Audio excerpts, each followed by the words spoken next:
What's up, everybody? My name's Pantsface, and today I'm gonna talk about TOGC. So we just got through our first day of raiding. How did it feel? What was it like as a Shadow Priest in the raid?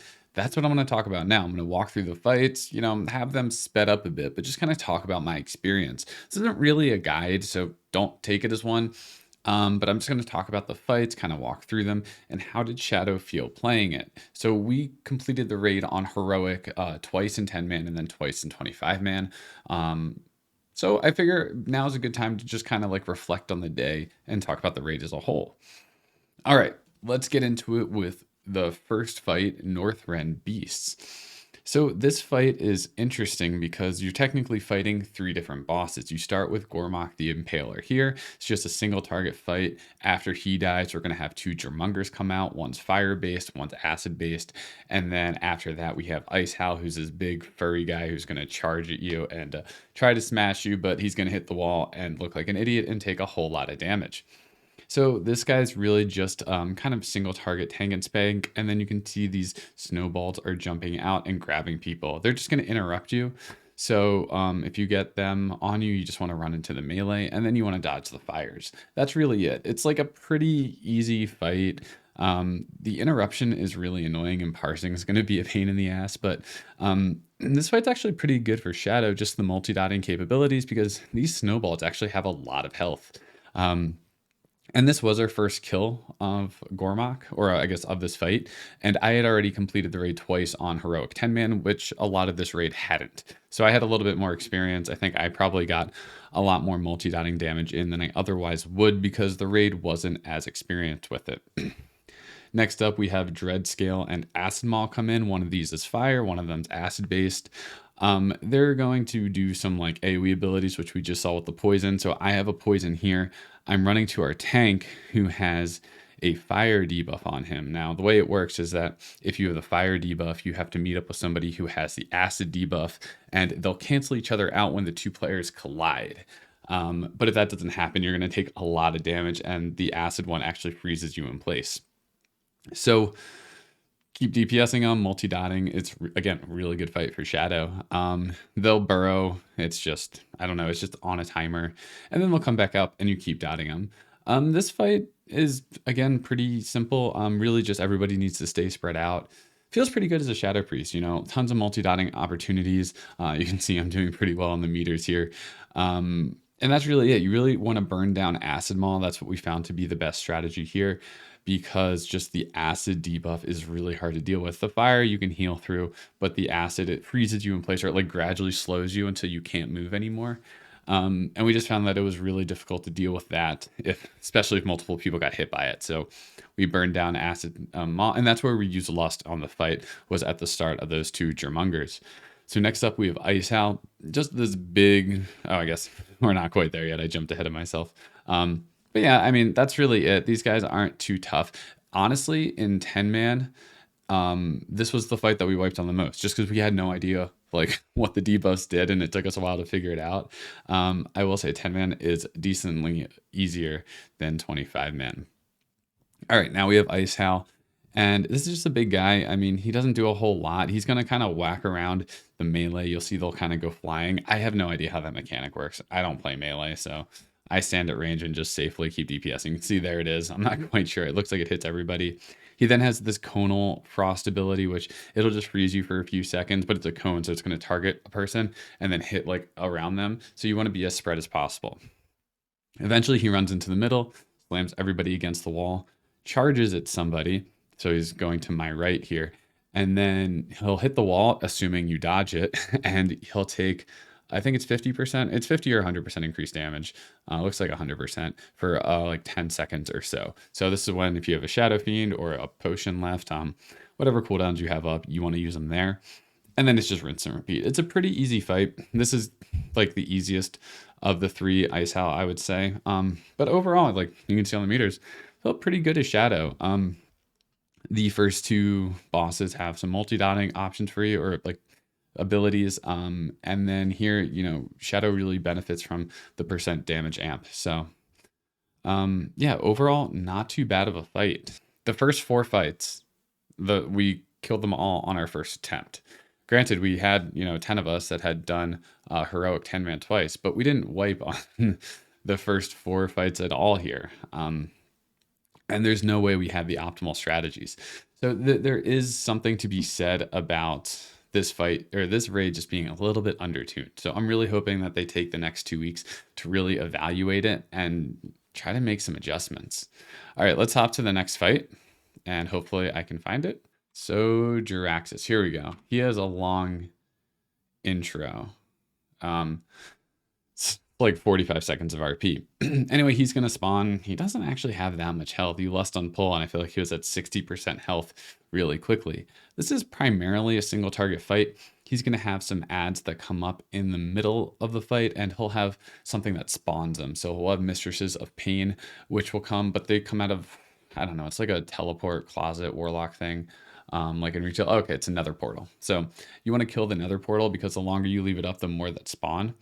And we had some fun with that on 10 man because we had like 3 or 4 spawn out of one. The mistresses are really annoying because they're going to put a kiss onto a ranged target. And the second you get that, it almost feels like you immediately get interrupted. What you want to do is when you get kissed is you want to cast a spell from another school, like another school of magic. So like I would use Holy as a Shadow Priest, or like a Fire Mage would use a Frost spell because it'll lock you out of that school. But then you have to you can still cast with your primary school. But I found that as soon as I got it, I felt like I was channeling a mind play already, and it just instantly interrupted me. So it's kind of annoying to deal with. The other ad that comes out is Infernals from Infernal Volcano, so we just want to kill them. These all die pretty quickly. That like multi-dotting didn't feel particularly great. I'm not like too high up on the meters here. This really is just kind of like a single target with some like burst cleave fight. So like your warriors and your rogues are going to do really good here, and your DKs. But like shadows, it's not bad, it's just not particularly great. But like this fight is super easy. Like the interrupting, while it's annoying, it doesn't do a whole lot to affect you. That's what I found anyway. um and that's kind of it. There's some fire, run that out of the raid. Overall, it's a pretty easy fight. I wouldn't be like, this is not the fight that I would be concerned about at all.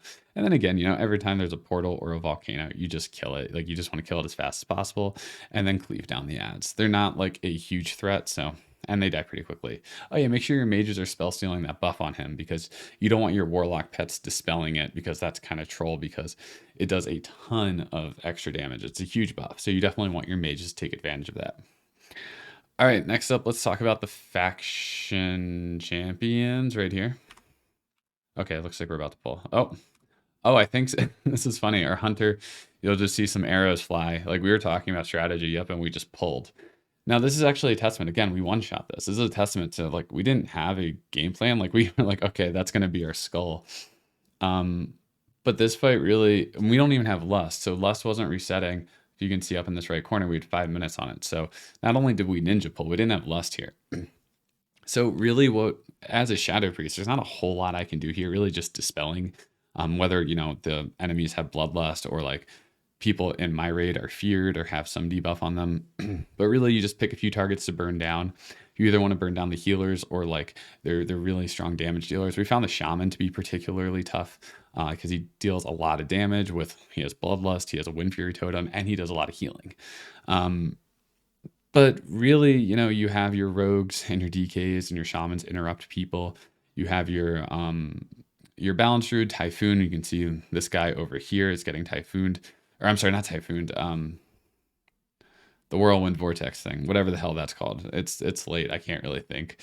But like, you just try to maximize your amount of CC that you have. And again, Shadow Priest, I'm in my full PvE spec. I don't have silence. I don't have stun. Yeah, I can do like an AoE fear every 30 seconds, which honestly I didn't use once.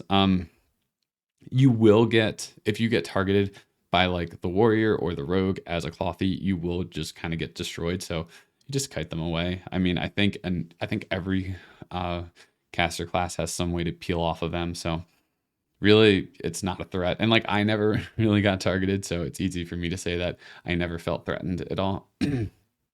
But this fight, and I'm going to skip ahead just because I don't have enough to talk about it. Because like, I just DPS a target. You can see the cat's attacking me here. I think it was doing like 600 damage hits or something. Like I never felt afraid or like a threat. But like if you stand in the warrior's whirlwind, yeah, it's gonna hurt. You're gonna take a lot of damage. Um, this fight, it feels like it could be so much more. Like we didn't use PvP trinkets, we didn't use PvP or gear, which like thank God I don't have any. I don't PvP, but I don't know. It just this fight felt really underwhelming as someone who's never done this raid before. I didn't play like I did play during Original Wrath, but never did this raid. So overall, I just like it just feels like you just pick your targets. Obviously, you can't AoE them down. They have an aura that reduces AoE damage they take by 75%. So it's not a viable method of just like packing them all into a ball and then just like unloading your AoE on them. Um, that's kind of it. I don't know. Cycle your CCs. Play it like a bad game of AV. you know you never get too close to the enemy. You try to cast your dots, you focus down the guys who are the biggest threats, and then eventually I just started multi-dotting towards the end because I was just like, this is a joke, who cares. You can see like this guy gets on me, he hit me like once, but he's slowed by the frost trap there, and it's just like, all right, cool, now I'm safe and he'll go attack somebody else. But yeah, that's it. Let's go to the next fight. At least that one's a little bit interesting. So this one's interesting because you see these portals, the essences, the dark essence and the light essence. Well, you want everybody on your raid. There's one behind us too, which you can't see from my point of view here. But everybody wants to click on a portal to have one of these things under them. Now, the reason is for two reasons, actually. So there is, of these two mobs, one is dark, so Dark Bane, one is light, Light Bane. If I have the light aura, that means I'm going to do 50% more damage to the dark mob, but 50% less damage to the light mob. So essentially, if I have the light one, I want to be attacking Darkbane. If you have the dark one, the shadowy one, you want to be attacking Lightbane. Now there's a bunch of orbs that float around the room and you want to soak the ones of your same color. So I want to soak the light orbs and the people with the shadow aura want to soak the shadow orbs. You'll take a small amount of damage, but if you get hit by one of the opposite color, you will take a lot of damage. And you also get a stacking buff if you soak the correct ones. That'll give you an increasing movement speed buff, and eventually a nice big damage buff as well.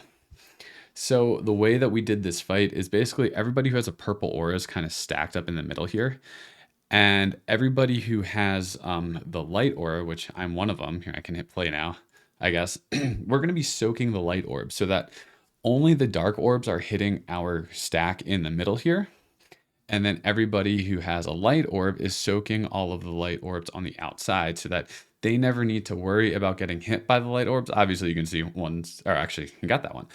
But some are going to get through. And that's just the nature of not having a ton of practice on this fight. And again, not even sure if this is the best strategy to use. It's just what we did and it worked for us. This was the first fight where I'm like, oh, this actually has some real mechanics. It's actually kind of fun. This was probably my favorite fight of the whole instance, to be honest. I wish that they had more health. I wish that the abilities were more damaging. Also, there's going to be a special ability that happens. You can see it says next vortex or shield. Essentially, the special ability will be one of them gets empowered. They'll either do a vortex, which would be like if the Darkbane got a vortex, then everybody would want to get the dark essence because they're going to do a ton of dark damage, and you take less dark damage if you have the dark essence. But if the dark one got a shield, which is the other option, then everybody wants to go light because we want to deal damage to Darkbane with the light aura because we'll do 150% damage. Make sense? That's really the fight in a nutshell. Just, nuke them down. We have them stacked here for cleave. Make sure that, they don't get hit by the wrong colored orbs. And that's kind of it. And they just kind of fall over. This fight wasn't particularly hard. We did struggle with it though in our second raid. And I think we were just kind of tired. It was around 11 o'clock. We'd been raiding for a few hours. I think this fight is one of those with the KISS rule, keep it simple, stupid. I think the more you try to complicate this fight, the harder it's going to be. Overall, it's actually pretty simple. Just have your most mobile people outside. Again, not sure if that's the best strategy, but it worked for us. All right, now let's talk Anub. Anub is difficult. And I think that that's going to be the first real challenge of this raid for most guilds. I think we wiped 8 times. Now, the interesting thing about that is wiping 8 times on a boss Might sound like a lot. I don't know. Maybe to you it does. We wiped 40 times to kill Iron Council hard mode for the first time during Old War PTR. So 8 on the end boss doesn't really say a whole lot about this one. A boss that wasn't even the end boss in Old War took us 40 or 45 pulls. Um, like Algalon took more, Yogg Zero took or more. Those were each like 30 to 40 pull fights for us to kill the first time. Anub was the most at 8, and we one shot every other fight. So it's cool. You have this nice little animation. You go underground. I use Levitate because I didn't trust our DKs not to have Path of Frost, which will kill you on this when you land. Anyway, let's skip ahead to the boss. So this one, again, we had a ton of wipes. I'm not quite sure where the timestamp is where we actually kill it. So I'll probably fast forward over this. So this is the kill. Let's back up a little bit. So the way this fight works is there's 3 phases. Phase 1 is just when you start the fight. You're going to have some burrowers come out, and the way this works is with the frost orbs up above, you want to bring 2 of them down.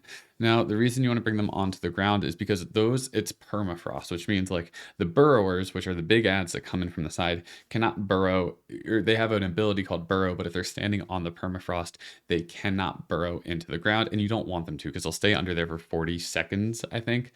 And you just want to cleave them down. They spawn on a timer. So all of this cleave is pretty ethical cleave. It's not anything where it's like more ads spawn if you kill them faster. Like they have to die and you don't want them up. You don't want them to burrow. So it's really important. Anub's going to burrow himself after 90 seconds. And I think soon we're going to have some more ads spawn. So it's just single target, kill the ads, make sure that they're being tanked on the permafrost, because if they're not, then that's not going to be great when they emerge. But you can see Anub's about to burrow, so we're taking him away from these frost patches. And that's really important because to explain this mechanic, I think I'm going to pause the video just because I don't want to run out of time during the phase. But here, hold on, let's get a better angle. Let's wait if I look actually at what's happening. Okay, perfect. So the way this phase works is Anub burrows into the ground after 90 seconds from the start of the fight. In 10-man, you can actually push through to phase 3, which starts at 30%, and skip phase 2 entirely. But that's a story for another day. So after he burrows, he's going to focus on a player, and you'll see these spikes come out of the ground. He gradually gets faster as he's chasing you around. And if he catches you, he's going to hit you for like 15 to 20k like every second. If you get hit by this, like you die very fast. So what you want to do is you eventually want to kite him into a permafrost, but you don't want to do it immediately because you want to take as much time as you can, because on heroic mode, these frost spheres right here are limited and they disappear when he runs into them. So you don't want to use them up too quickly or you'll run out and your raid will start dying because he's just going to spike everybody to death. Now you can see, I think this phase lasts a minute. So I think we're 12 seconds into it right now. This burrow means he's actually going to come back up. And then you just start the fight again from there. So he just keeps burrowing every 90 seconds. Anyway, so you survive this for a minute. And you just do that. And here, can I play again? You just do that by kiting him around the room. What we would do is, in order to kind of lengthen the amount of time that he was underground, is as he sped up and got close to hitting his target, we would bop them. So Bop's going to make you immune to the damage that he does, and then you can just kind of sit on the edge of the permafrost. You can see whoever's next. Stack and Seed, where's he at? He's running to my left. I can't really see him, but he's running toward this permafrost. This is a bad angle. Oh, I guess he's over here. But he's bopped, so he's not taking any damage. He's going to wait for the bop to expire and then run over the permafrost. And then Anub kind of gets stuck there. And we just did that like 3 or 4 times, and then eventually he'll respawn, and we still have these 2 puddles here, or these 2 permafrosts.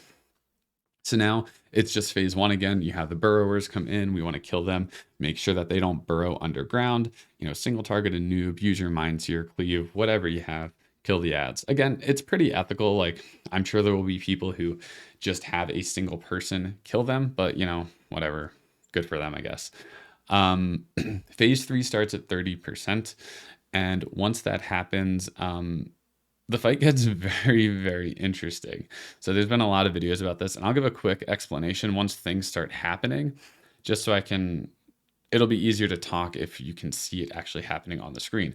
So now everybody's taking a lot of damage. So Anub'adoob unleashes a leeching swarm to heal himself. Essentially, everybody in the raid is going to take 30% damage, or 30% of their current HP as damage. I think it's every second. It might be every like 2 or 3 seconds. I don't really know. I'll put it on the screen just to actually give you real information. But anyway, you take 30% of damage every time this hits you, and he gets healed for that full amount. Now you can use healing debuffs. You want to use like aim shop, wound poison, mortal strike. I don't know, whatever abilities you have to reduce the healing that he's going to take. But you also want to make sure that the people in your raid don't have a ton of health, because it's 30% of your current health. So if you have 20k HP, it's going to deal 6 damage, or I'm sorry, 6 damage. It's going to deal 6k damage. But if you have 2000 HP, it's going to be 600 damage. Now, 2000 is a little bit low because there's also a frost ability, so penetrating cold, that will hit, and I think it does 6k damage every time it hits. Again, I don't know if it's every 1, 2, or 3 seconds. I'll put that up on the screen for you. But essentially, you want everybody's health to be really low, but it can be scary for the people who are like, when they're really low, if they get penetrating cold, that could technically one-shot them. So it's a really fine balance for your healers to try to figure out how much healing is necessary without over healing, so that Anub'adoob doesn't heal too much. You also want to make sure not only is he not healing a lot, but you want to make sure that your raiders don't have such low HP that they could just get one shot by penetrating cold. So that's the fine line. You can see, I'm sure we're gonna have people die here. Again, you're gonna keep something I forgot to mention, that the burrowers are gonna keep spawning, and you're gonna have to try to figure out, do you want to kill them? Do you want to focus a noob? What's your strategy? Something that we did not in this kill, but in our kill later in the night, because we did this twice. This was our first kill. Is that we basically would have 3 spawn at 30%. Like, we used our lust around 26%. So once warlocks basically got into drain soul range, but we were going to get about 3 burrowers for this final 30%. So what we did was we killed the first set, and then the second set, we would just let them burrow. And since it takes about 40 seconds, 30, 40 seconds for them, like when they go underground, for them to come back up. The goal was basically to kill a noob before they came back up, and basically before that third wave spawned, which those both happened, I think, for us when a noob had like less than 1 million HP. Like, they definitely killed some people, but we were able to take care of the noob. So I think that strategy worked, and that's probably what we'll try to perfect over the weekend. But you can see, so looking at everybody's HP, pretty low. You really just want to manage that the best you can. And I'm not saying it's easy.